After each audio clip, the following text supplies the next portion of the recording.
তাহলে ইরাকের পরে সিরিয়া, তারপরে ইরান, এরপরে পাকিস্তান। ঐক্য এবং শান্তির জন্য পৃথিবীতে বহু চেষ্টা করা হয়েছে, কিন্তু ঐক্য হয়নি। তাহসাবুহুম জামিআন ওয়া কুলুবুহুম শাত্তা। দেখা যায় এরা সব ইউনাইটেড, কিন্তু তাদের কলিজা একজন থেকে আরেকজনের কলিজা যোজন যোজন দূরে। মানুষের শান্তির জন্য মানুষেরা অনেক চেষ্টা করেছে, ন্যাটো করেছে, আসিয়ান করেছে, সার্ক করেছে, এরপরে ইউনাইটেড নেশনস অর্গানাইজেশন করেছে, লিগ অব নেশনস করেছে। পৃথিবীর মানুষের শান্তি আসছে বলেন? আসতে কইলেন কেন? শান্তি আসছে? আসে না।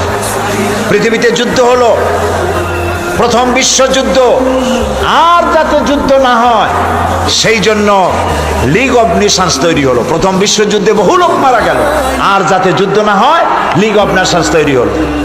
এরপরে 1935 সনে যুদ্ধ শুরু হলো, সেকেন্ড গ্রেট ওয়ার চলল। এই যুদ্ধ 1945 সন, একটানা 6 বছরের যুদ্ধে লক্ষ লক্ষ মানুষ মারা গেল, কোটি কোটি বনি আদম ক্ষতিগ্রস্ত হলো, হাজার হাজার বিলিয়ন মিলিয়ন ট্রিলিয়ন টাকার ক্ষতি হলো বিশ্ববাসী। আর যাতে যুদ্ধ না হয় সেজন্য তৈরি হলো ইউএনও, আকওয়ামে মুত্তাহিদা, যেটাকে ইংরেজিতে বলা হয় ইউনাইটেড নেশনস অর্গানাইজেশন।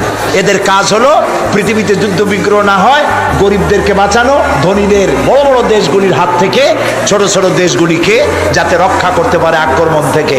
মানুষের ইজ্জত হুরমত, তাদের স্বাধীনতা সার্বভৌমত্ব হেফাজতের গ্যারান্টি দেবে জাতিসংঘ।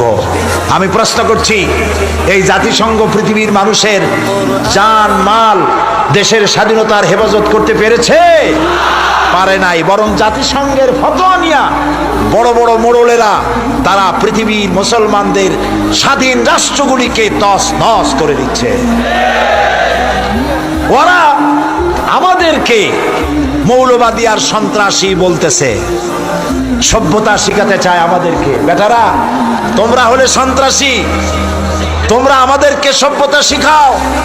সভ্যতা শেখার জন্য আজকের আমেরিকা এবং ব্রিটেনকে ইসলামের দরওয়াজায় ভিক্ষুকের মতো দাঁড়ায় থাকতে হবে।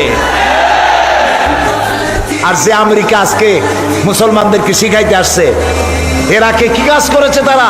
আল গরিব জিন্দানখানা। আল গরিব কি? কারাগার। এই কারাগারের ভেতরে মুসলমান কয়েদিদেরকে উলঙ্গ করে তাদের মুখের উপরে পেশাব করেছে। মুসলমান কয়েদিদের গলায় কুত্তার বেল্ট পরাইয়া তারপর রাস্তার উপরে টেনেছে। এগুলি কি বানায় বললাম না? ঠিক বলেছি। এগুলি সত্য কিনা? সারা দুনিয়া সাক্ষী, এ কাজ তারা করেছে।